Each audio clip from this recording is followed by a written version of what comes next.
and welcome to Cult Movie Cult, where we watch and discuss the horrific, the obscure, and the flat-out strange from the other side of cinema. I'm Mark Dickerson. And I'm Jeremy Fink, and today you're joining us for what may or may not be the third annual Cult Movie Cult Holiday Special. We're pretty sure. We hope you've been... We're pretty sure. It's the third one. We think we've done two of these. Yes. We hope you've been staying warm with your loved ones and watching some festively strange films. Also, today, in addition to the holidays, we're celebrating our 50th episode. Thank you for the ongoing gift of your inquisitive ears. Woo! So get those chestnuts roasting, but be careful not to get burnt like a Martian mellow. This is 1964's Santa Claus Conquers the Martians. Ho, ho, ho. Ho, ho, ho. SANTACLAUS, hooray for Santa Claus! You spell it SANTACLAUS, hooray for Santa Claus! Hooray for Santa Claus! Yay, yay for Santa Claus! He's fat and round, but jumping Jiminy. He can climb down any chimney. When we hear sleigh bells ring, our hearts go ting-a-ling. 'Cause there'll be presents under the tree. Hooray for Santa Claus! Now all year long at the North Pole, he's busy making toys. But he knows just what you're doing, so you better be good girls and boys. Hang up that mistletoe, soon you'll hear ho ho ho. On Christmas Day you'll wake up and you'll say, hooray for Santa Claus!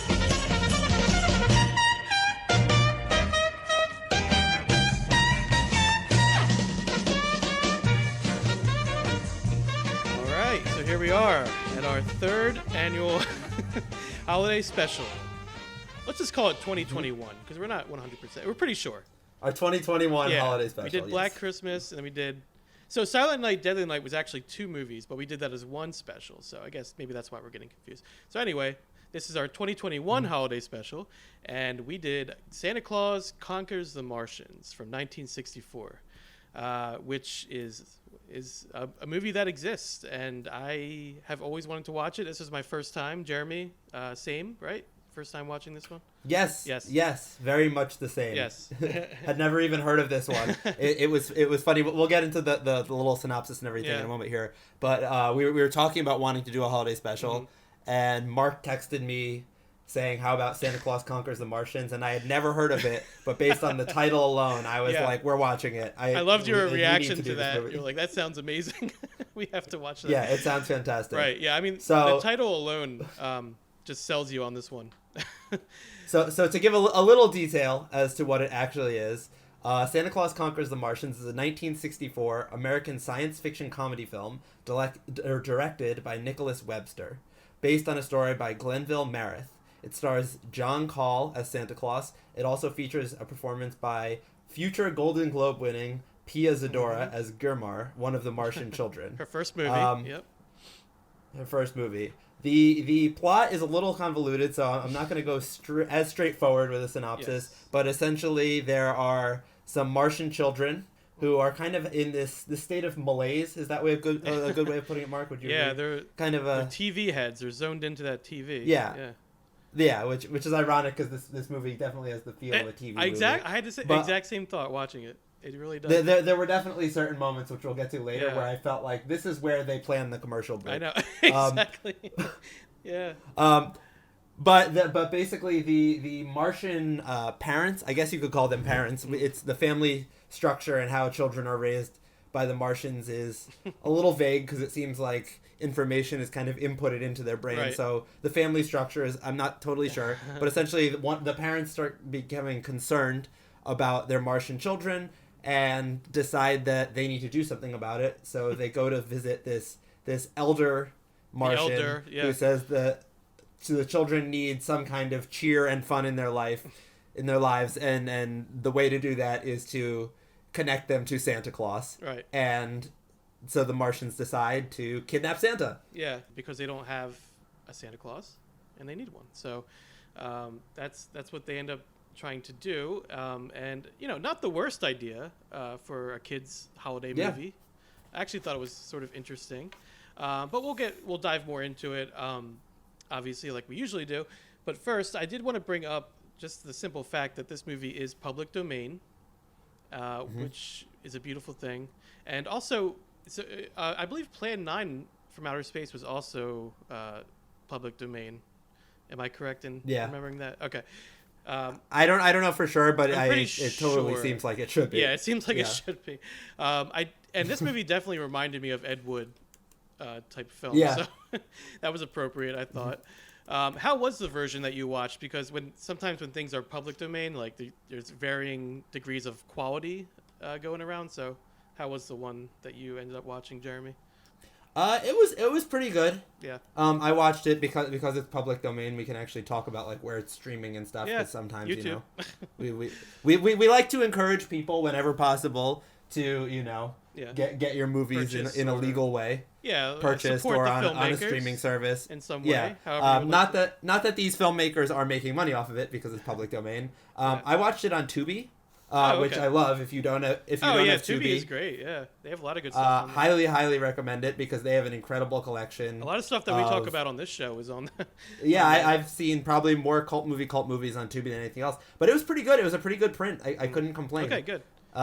Yeah, what about you? Were you able to find a good copy? Yeah, I just went on YouTube. I mean, this was an easy one. I just went on YouTube and there it was. A little fuzzy, but watchable. It was nothing to write home about, but it was fine.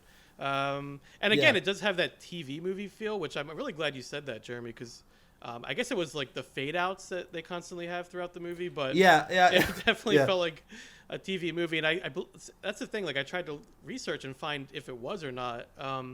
And I'm sure it was shown on television. I don't know if it was originally released as a TV movie or not, but certainly has that feel.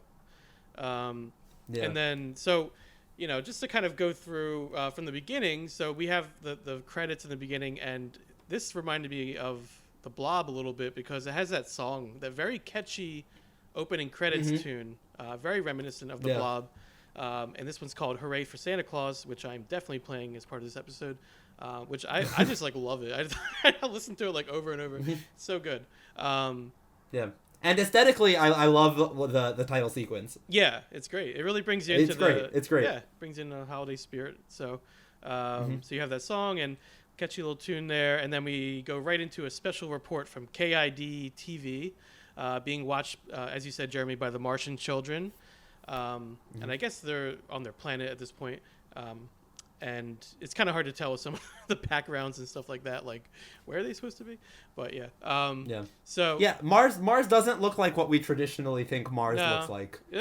In this movie. Well, again, my version was a little bit blurry, so I couldn't really judge too well, I guess. But I'm sure the sets were not maybe of the best quality, like the backgrounds and stuff. So, and then this report is. They're having an interview with Santa. They're at the North Pole, talking to Santa about whatever. And there is a little Nixon joke that gets snuck in there, which I thought was when Santa's trying to remember all the names of all the reindeer. Very of its time. This was the 60s. I mean, a little before its time, I would think. Well, I mean, it's not really making like a commentary. It's just kind of saying his name, but I just thought it was kind of interesting. So the Martian parents are watching this report along with their children who are, like I said, zoned out and, sort of just watching this. I guess they're like not even moving. They're almost like catatonic. So I guess this was like sort of like a commentary on television maybe. But the parents, Kimar and Momar, the names in this movie, I swear I was... I was like, wait, apologies in advance. Again, we're not the best with names in general on this show, so we might mess things up a little bit. But so this is Kimar and Momar, the parents, and they're basically disapproving of their children watching TV. And television was fairly new at this point, right? I mean, I'm okay in saying that. I didn't actually look anything up in regards to that, but I mean, it was like what, the 50s when TV was becoming more prevalent. It was still it was established, but still I think in its it's relative, and also technology was not like it is now, where I feel like the pace is so much more rapid, where new things are always coming out. So television, I think it's fair to say that was still pretty new at this point, still pretty novel. So I thought it was interesting to see them the filmmakers sort of directly address the medium, sort of, in a way. Because there is some sort of, I don't know, I mean, I might be looking too much into this film already, Jeremy, but I thought there was a little bit of commentary there about, just the way that the Martian children just like glued to their TV screen, and and again, I don't know, we'll talk about it as we continue to discuss the film, but I don't know exactly what the message is, what the commentary is, or because it could go either way, I think. If there even is one, and again, I might be thinking too much into it, but that's kind of what we do here. So, exactly. We will take any movie seriously. It's funny because even when me and Jeremy are like, oh, we don't have much to say about this film, we'll just kind of this is like a just a light one or whatever. Like we always end up delving into it and kind of that's kind of what we do. So, but yeah. So anyway, so we'll come back to that, but. Jeremy, as you said, the adult Martians call upon guidance from their elder sage, whatever his name was. I forget already. I believe his name is Kocham. Okay. Yeah. And at least this is what IMDb is saying. But very entertaining scene where they're asking for guidance from him, and like, what is this Christmas? And he's just very serious. Which I thought he gave a terrific performance. Oh, it was great. Yeah. I was when he was talking, I was like, I kind of forgot what movie I was watching for a minute. I don't know, because he was really serious. Yeah, it felt like Planet of the Apes, or I don't know. It was like something from something else. I don't know, but and there was something so funny about just hearing this like fearful old Martian like tell the others about Christmas time and Santa and try to describe elves to them and all this stuff. Like, so he's basically just just explaining what Christmas is to them because they have no concept of it apparently, even though they have access to Earth television somehow. So you think they would know, but anyway, they're sort of learning all about Christmas and everything and Santa Claus and it's all very silly. I mean, but there's some self-awareness I did notice as well. Again, might be thinking too much into it, but like just certain lines, like there's one line is like, all this trouble over a fat little man in a red suit. Just like lines like that, just like obviously we're trying to be funny, like, so I feel like it was somewhat tongue-in-cheek. There was some of that type of humor, which I appreciated. Wouldn't call it subversive or even satire or anything like that, but again, there's some it got what it do. It understood what it was doing. Exactly. Enough, maybe not to the degree we watch it now. Right. You know. But like it was supposed to be a funny, goofy movie. It was not supposed to be. Not super serious. Although this part is pretty serious, like we said, with the elder telling them about Christmas. So, and then from that point, it's kind of where the plot takes off, and they start to realize that they want to kidnap Santa Claus and bring him to Mars for the children. Now, the reason for doing this, that's, and then, again, this is where the message comes in. It's like. So here's my thing. So commercialism, right? It's like, I feel like they are trying to say something about commercialism in this film, but is it pro or anti? Like, it seems like, again, we're going to come back to this because I feel like it's something that we should think about, but it's sort of like, because what is their reasoning in bringing Santa Claus to Mars? Is it to spread joy for the children, to have, or something like that, or it seems to me it's more about like the toys and opening presents on Christmas, which is again, that's like part of it. It's part of Christmas, but it's something to like keep in mind as we talk about the rest of the movie, and then we'll come back to it. But so plot wise, they run into a little bit of an issue here. On Earth, there are many Santas. And they can't distinguish between all of the fake Santas, the pseudo Santas that are out there just on the street corners or whatever. So they end up kidnapping 2 children to find the real one, so they can help them, hopefully locate where the real Santa is. So they abduct two young children, a girl and a boy named Billy and Betty. Classic names there. So this is funny. Like they abduct the children just by kind of walking up to them. It was like very casual abduction. I also love the moment where they were talking. I believe the older brother is saying to the younger girl, like, what would you do if you saw a Martian? Yeah, I love that. And she's like, I'd scream. And then 2 seconds later, the Martian shows up and she screams. Yep. And he just totally doesn't believe her. Which I thought was, I don't know, it was such it's goofy, but it's such an endearing little way to introduce it's pretty funny. the Martian characters to these characters. I found a lot of this movie actually very genuinely funny. Yeah. And again, it's kind of, It's clever. It's hard to tell if it's like, again, like self-aware humor or just kind of just the ridiculousness of it all. Yeah. So that's so there's the scene you're describing where Billy and Betty are sitting by the tree, and I love that they're just talking about Martians, like just happen to be talking about them. Yeah, and then so the Martians, now what are their names are, I know one of them is Kimar, right? Kimar, and then there's Kimar, Voldar is the other one. Okay. Voldar, Momar, Yeah, so Girmar, Bomar, whatever Mar. It's kind of like the joke that they made, which I wonder if this was intentional or not. But like all Santa's reindeer, blitz in and then they get to mix yeah, in. that's right. Yeah, It's like the Martians are kind of saying, Yeah. Mormar, Kirmar, Yeah. Girmar, Bormar, Hargo, Dropo. Yeah, they're very all similar. But so Voldar and Bomar, I believe, they're essentially the two main Martians that we follow throughout the film. They kind of have like a back and forth like disagreement about things, and but anyway, so they approach the children and end up abducting them, and again just kind of like walking up to them like, hey, come with us. So they bring them on their spaceship, and the kids end up I guess helping them because because then it's off to the North Pole to capture the real Santa.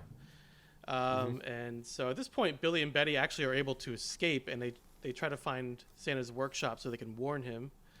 And there's a polar bear attack, which is frightening. Yeah. Wow. Which I thought was really scary because obviously it didn't look like a real polar bear, but the costume that they made. I mean, Jeremy, as I a had polar bear, no idea what the hell was going on. I honestly thought, because there's a scene before that where they're summoning this, like, I thought it was like a creature or something. I didn't know what it was going to be, but Torg, I think it was called. And then it cut to the scene with the polar bear, so I was like, oh, is that like the... Oh, is did that they a unleash like an this alien monster? Yeah, like alien monster in them. But yeah, I guess it was just a polar bear. But it was scary. That thing was really, really scary looking. Yeah. Like I think I would almost maybe rather run into a polar bear than whatever than that the thing robot. is. So I guess quickly following this polar bear attack is the robot attack with I believe Torg. I'm not sure exactly of the name, but. He's a robot that I guess they brought along with them on the ship. They kind of like summon him to come get the kids. So eventually they all kind of convene in Santa's workshop in the North Pole. And apparently this was the first depiction of Mrs. Claus in film. Was one of the trivia pieces I saw about it, because I think it was Rudolph the Red-Nosed Reindeer, which... I think it was like 3 months later it came out, so this was actually before that. So well, sort of I wonder if that's correct on though. film. I don't know if that's like ever, first ever depiction. I'm just thinking. I wonder if it was that much later though, or if that might be because if it was 3 months later, I'm guessing both that's of these what movies Wikipedia they're said, both man. Christmas movies. If you can't go by Wikipedia. Wikipedia, See, this is why I sometimes question the Wikipedia thing. I know. Because just logically. 3 months later, if these are both Christmas movies, why are you? One of them is coming out on Christmas, and would that mean Rudolph came out in February? Yeah, you're right. I don't know. Didn't even think about that. You're right. Well, that's what. But both IMDb and Wikipedia said it, so I had to check my sources. Oh, I trust it. Maybe. Yeah. Who knows? But anyway, I'm sure it was early on in her depictions of Mrs. Claus. So. Anyway, so they're all in the workshop, and the robot, busts in and captures the children, and then they're all kind of there. The Martians are there again, and Santa's just. I love Santa's reaction. Like, I don't know the actor who played Santa. You said it was John Call. I looked up some of his other work. Wasn't too familiar with him, but I really thought he was. I really liked him in this, just because he's so like laissez-faire about everything. I mean, even the children are pretty like. Casual with like everything that's going on, like being kidnapped and everything. I found it kind of funny, just like how like they kind of just go along with everything. Like, oh, okay, all right, we're gonna do this now. Okay, like they're a little bummed out, but they're not trying to like run away or anything like that. So Santa's attitude this whole movie is just kind of like, okay, whatever, ho ho ho. It's Well, he's Santa. yeah. He's jolly. Yeah, exactly. Which makes sense. Santa must remain jolly in the face of peril at all costs. Yeah, always be because if he ho ho hoing and. Because if he gets down, who's gonna be the optimist? Yeah, you're right. Once Santa quits, everyone has to quit. Yeah, I actually made a note like the kids and Santa seem quite cozy the whole time. Like both when they're on the spaceship and eventually when they get to Mars. But you're right, Jeremy. I mean, Santa should be jolly, right? He should be his usual jolly self, cracking jokes. I mean, he even cut the kind of evil Martian Voldar. Mm-hmm. He really kind of cut him the benefit of the doubt. Because at one point, Voldar tried to murder Santa and these two kids. Mm-hmm. And Santa and the kids got away from it. And Santa came in and was basically saying, I know you accidentally locked us in the, what is it, like the air shaft and accidentally tried to release us into space. But we got away. Like, it's okay, He's a nice guy. Like Santa, nice guy, that Santa. Yeah. He just keeps it positive no matter what. Yeah, so I enjoyed his performance in this movie, and even when the robot busts into the workshop, his reaction is like, "Oh, you're the biggest toy I've seen yet," or I think he shows up at the door or something. But it's just like, oh, it's kind of strange. But I mean, again, I guess if you're Santa, you're seeing a lot of strange stuff like all the time, probably. So, that's true. Yeah. So eventually, they are captured and brought onto the ship. And then again, there's like a disagreement between the two main Martians, Voldar and Komar. And I think, Voldar is supposed to be more like the villain. And he starts to wonder why they're doing this and that, wondering if they should be doing this, bringing Santa to their planet. And at this point, we get like a fist fight scene between Voldar and Komar, which I kind of got into. I was like, all right. And then, it's pretty intense. And then Voldar escapes. And kind of goes off, and he starts to do his own plan at this point. So eventually they do reach Mars, which, fair enough. I mean, it's a pretty low-budget film, and I didn't really know. I was like, all right, are we even going to see Mars? Like, are we going to get there? I didn't know if the whole thing was going to take place on a ship. Again, it kind of has that Ed Wood movie feel, so it's like I really didn't know where it was going. But they do eventually get to Mars, and really just back to that Mars, the Martian home that we saw from the beginning of the film. And there's a really funny scene where they all get to the house and like Santa's meeting the wife and the Martian children, and they're all just like standing there laughing, and it's just like a scene where it felt like a minute of them just standing and laughing. And then the Martians are kind of listening outside the door like, oh, laughter, what is this? Like, but it is like, it's like, oh, it's nice to hear the children laughing and stuff. So I guess Santa's kind of bringing the spirit out of these children, which was like the whole idea. So things seem to be working out at this point, but not for long, because eventually, so they put Santa to work. These Martians. All right, Santa, now build us a factory and start making toys. They start cracking the whip. So they very quickly build this factory and start making toys for the Martian children. But Santa, he has new technology now. No more handmade toys. Now we have this big machine thing, whatever it is, just a big machine that makes toys. Yeah, an automated assembly line. Yeah. See, if I mean, this movie, if it's a critique of capitalism, there you have jobs, machines replacing jobs. Yep. Like it's it's there. Yep. It's there if you're ready to dig. It's there. Again, intentional or not, it's there. So Santa has this new automated factory system going on where he's able to make these toys. Although he does run into some issues with it. So actually Voldar, and he's scheming and he wants to put an end to all this. And he has his assistants with him, Stobo and Shim. Great names. You know what? I actually think these are great names now that I look at it. Yeah, for sure. And they end up sabotaging the factory, and they change the programming so that it makes the toys incorrectly. Which the way they do this is very funny as well. It's just like replacing heads. It's like one head is on a different. Like, oh, my doll has this head on it instead of this head. And then so Droppo, who's sort of like the how would you describe him, Jeremy? Like the town fool or something. Yeah, kind of like the fool. Yeah, but the lovable fool. Lovable, right? You know, he's kind of the one who he might be asked to do something bad, but he's still gonna turn it into something sweet. Just like a and goofy, endearing. goofy, endearing character. Yeah. He takes a great liking to Santa Claus and to Christmas, and he takes one of Santa's spare suits that's laying around, and he puts it on and starts acting like Santa Claus, and he actually goes to the toy factory, starts making toys. He's really getting into it, this guy. But so this ends up making Voldar mistake him for Santa Claus and kidnaps him. A lot of kidnapping going on. So now the fake Santa's kidnapped. And then when Santa and the children come back to the factory to make more toys, they figure it out that they don't have the right Santa. And Droppo, who's being held hostage, he tricks a guard and is able to escape. And Santa and the kids, both the Earth kids and the Martian children, are able to set a trap for old Voldar. They get him to come to the new factory they set up, and they throw stuff at him. Whatever it is. What is this? Like snow globes? I guess it's like toys they're throwing at him, right? Yeah, I think so. Yeah, what a weird scene that is. Like the way it's edited and everything, it's just very strange. I guess they're trying to I don't know. I was trying to think why they edited it that way. I guess they were trying to make it seem like exciting or something. It's almost like the climax of the film where they're just like the children are throwing these toys at the villain of the film, I guess. They're actually like shooting these like Nerf gun type things at him too. Whatever they were. And they kind of set the toys loose on him, and that does it in for old Voldar there, and old Voldar, yeah. He couldn't handle the toys coming at him.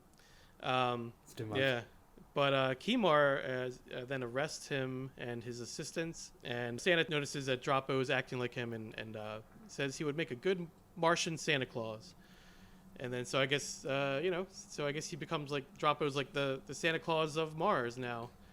Yeah. So it's kind of an origin story. Origin story. There you go. Of the Martian Santa. Yeah. And then they're able to send the Earth Santa back to Earth along with the children.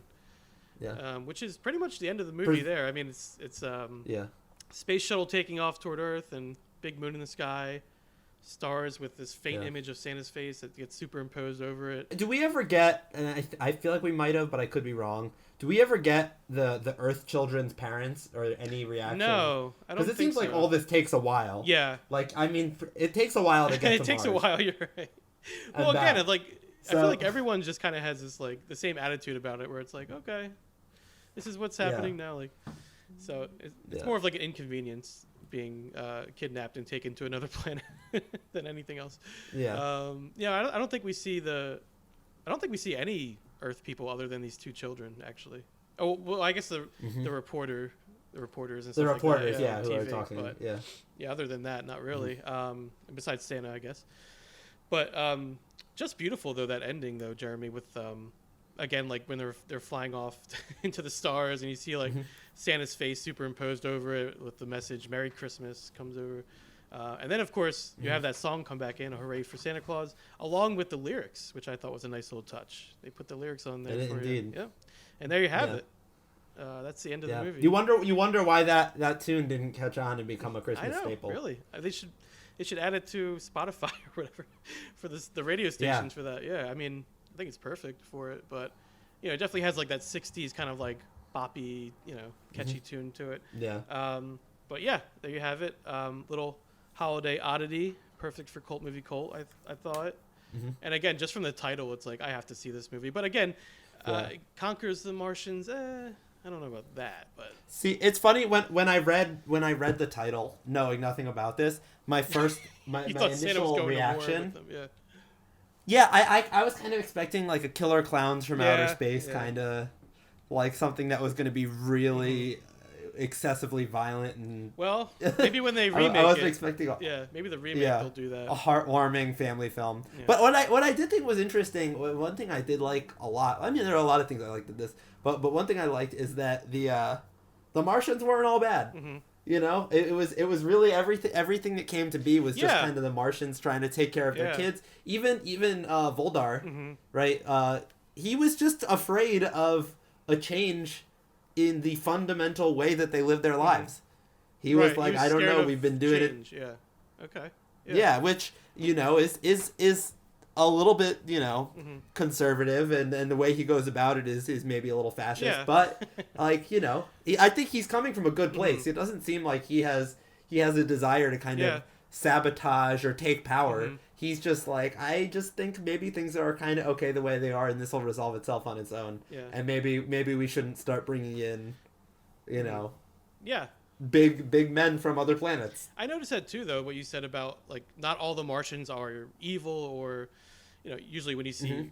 extraterrestrials in films, especially from around this time, like they're all just must invade Earth and kill everyone. That's kind of how it usually goes. So this was a little different, where they just you see these Martians living their lives like you would see anyone living their lives, and there are some bad ones and some good ones. So I thought that was interesting as well. One thing to note is that The Jetsons premiered in 1962. Mhm. And this was 1964, and I think maybe that idea of the kind of Martian or outer space nuclear family may have kind of been influenced by that. Okay. There might have been a little bit of them pulling from the Jetsons You think so? there. Yeah, probably. Yeah, it's possible. I mean, who knows? Who knows? But it does kind of have a similar feel of this mother, father. Yeah, it does. You're right. Two kids, Mm-hmm. Martian family kind of Yeah. thing. And it's like you don't know if it's because of a lack of imagination or creativity, or because just having them live just as we do, or is it like like commentary? I want to return to that, because just to kind of get your thoughts on it, Jeremy. Now Voldar, like we said, there's different shades of like good and bad in this movie with the Martians, or at least more than you would expect in this type of film from this time. And he's not too into Christmas. And he seems to be more against the idea of kids being good all year solely for the purpose of receiving toys, right? Like that, more than like the general idea of like him being against like the Christmas spirit. But I guess along with toys comes joy, so maybe that is what Christmas is all about. Toys, I don't know. But so again, like commercialism. I feel like there is something there, pro or anti. Again, I'm like kind of up in the air about it, because it's a little bit of a hard read. Yeah, it seems to be more about presents than like the Christmas spirit, right? Like you see that in a lot of these holiday films. So in a way, it's sort of refreshing, actually, if you think about it. Like this was like more about like the toys and stuff. It's a little different, but I mean, I guess in the end, like I said, Santa bringing toys, brings joy to the children. So I guess maybe it is about that. And again, I'm probably thinking way too much into this. I guess I'm trying to get like into the heads of like, the filmmakers, like the people who made it, like what they were thinking, the writer and all that, the producer, who came up with the idea. It's always weird though, particularly in this era. It lasted much longer than that, but you got to think around that time that you could make a movie very inexpensively. Like we're talking like peak Corman years that could turn around and make a massive amount of money. So it's possible that they were really giving a lot of thought to this stuff. It's also possible that it was just a brainstorm that just kind of ran rampant. And they said, let's just crank a movie out into the theaters in time for Christmas. Yeah, I mean, they filmed it in 2 weeks, which is pretty damn quick. Yeah. Well, pretty impressive too for like the kind of sets that they weren't expensive looking sets, but they were big. They were some pretty big sets. And again, it did kind of remind me of the Jetsons. I mean, it wasn't like as that advanced. There wasn't all of that going on in the background or anything. But yeah, I thought they were. I thought they were fine. Nothing. They didn't stick out as like being particularly bad or anything like that. But I mean, the costumes were another. That's another story.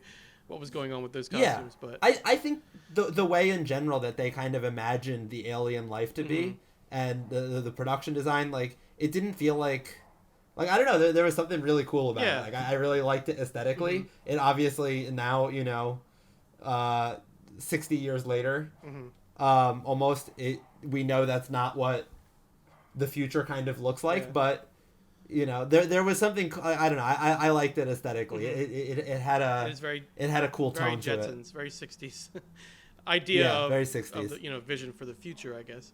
But yeah, I think the sets, the costumes, the story, everything here It was ripe cult movie material for us, so we Yeah. couldn't resist. We had to do Yeah. it. And Had to do it. just a couple other quick notes here. So this film obviously came out in 1964, and I think it did okay. And again, I don't know if it was straight to television or not, but it did pretty well. And then, but it wasn't until much, much later, which was like the 90s, when a new audience discovered the film, when it was critiqued on Mystery Science Theater 3000 in the 90s. It was also featured on Elvira's show. Jeremy, I know you're a big fan. As am I. Fan. Love Elvira. Again, beauty of public domain, right? It's like these shows could Yeah. watch these movies and not get sued for it. So, hooray, there you go. So now Yeah. people Also, just side note briefly while we're on Elvira, because I love course, of Elvira and course. want more people to love Elvira. I do know that I haven't gotten to read it yet, but she came out with an Yeah. autobiography Mhm. that I've heard great things about. So Yeah, I saw that. listeners of Cult Movie Cult, if you are an Elvira fan and would like to support her, we are not being paid to do Not at this. all. I wish I knew Elvira I and was know. being paid to support her, but would love to see people go out and buy her book. Maybe makes a great holiday present There for you someone. go. So yeah. Yeah, it just came out, right? That book. So Yeah, I think around Halloween. yeah, so go check it out. And yeah, good holiday gift. So the director is Nicholas Webster, and normally we talk about the director in this, as part of the show, but I couldn't find too much to discuss. There wasn't really anything else I had seen from him. It seemed like he had done some genre stuff before, and I guess after as well. So, and I think he was just like in the business. I think he was an editor or something like that, and he kind of worked up Yeah. through the ranks. But this film was the first cinematic appearance of Pia Zadora, who I'm sure some of our listeners will know. She plays Gurmar, one of the Martian children in the beginning and the end as well. And she has quite the career. She's been in a lot of movies. She's also a singer, and she's been in like Hairspray, John Waters movie, and some other film. I think Troop Beverly Hills was another one. So she's been in some films, and so this was her first appearance in this film. And then the only other thing I wanted to mention was remakes. So, when I was looking this film up on IMDb, I saw another one show up, and it was a 2020 film. So I'm assuming this was a remake that came out that I was not aware of. Yeah. But I couldn't really find much else about it. So I only thing I could find was that it looks like the actor who played Billy in this film that we're discussing, 1964 one, Victor Stiles, was also in the remake that came out, and these are the only two movies he's ever been in. So he's playing the same character a good, like you said, Jeremy, almost 60 years apart, which is pretty That's interesting. really cool. Yeah. That's fun. Yeah. So yeah, that's pretty cool. Other than that, I don't know if it's a good film or or as fun as this one that we watched, but there is apparently another remake coming out in 2022. So very soon, directed by Cynthia Webster, who is the daughter of the original film's director. So another connection there. Oh, very cool. So who knows if that'll be any good either, but as long as it's fun, because this movie just to me was very fun. Found myself laughing, genuinely laughing a lot, and really enjoyed it. What are your final thoughts, though, Jeremy, on this film? Yeah, same. I what was fun with this is my dad would have been the perfect age at that time for this movie. Mm-hmm. He would have been a kid, and there was something. I watched this movie on a Sunday morning, on television. Not on television, but I didn't watch this movie on my laptop. I actually put it on the TV to watch. And there was something really, and I was drinking some hot chocolate, and there was something that just felt very cozy.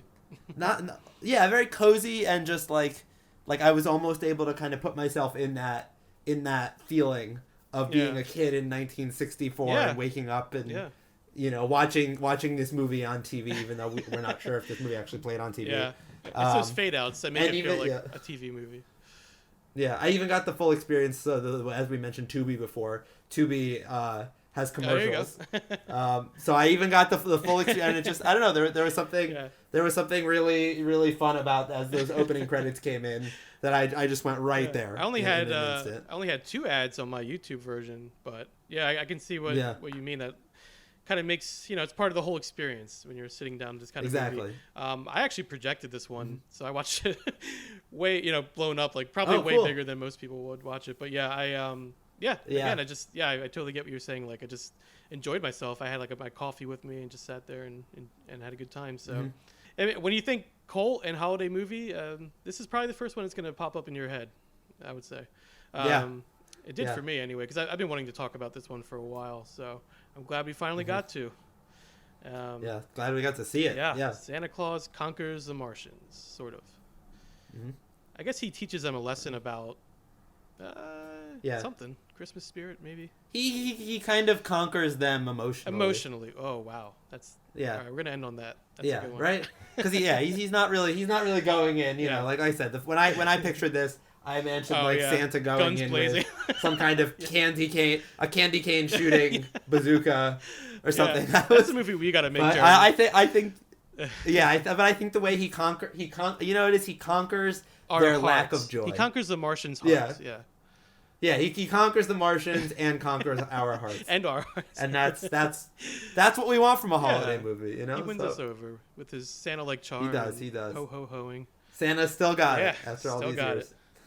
All right. Well, that's gonna do it for this holiday special. The last episode of Cult Movie Cult of 2021. We'll see you next year with some new series. We have a lot of series in the works, Jeremy. So we just have to decide on one. We can do it. Yeah. We have lots in the works. Thanks for listening to Cult Movie Cult. You can find us on the usual social media. And if you have any cult films you'd like to hear us discuss on the show, or if you'd like to officially join the cult, be a guest on the show, please feel free to reach out to us at cultmoviecult@gmail.com. This has been Cult Movie Cult. Until next time, so long from the other side, and happy holidays. Hang up that mistletoe. Soon you'll hear ho ho ho. On Christmas Day you'll wake up and you'll say, hooray for Santa Claus.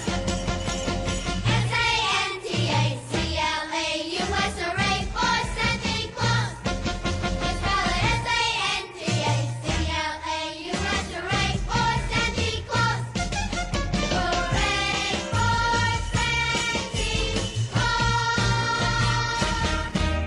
Hooray for Santa Claus. And that's going to do it for us, right? Do you want to say happy holidays right. too, I guess? I don't know.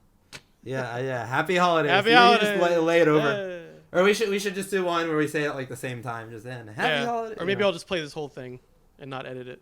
Yeah, we'll see. I'll just We'll see how I feel. Hey, you want to say happy holidays? I'll say happy holidays.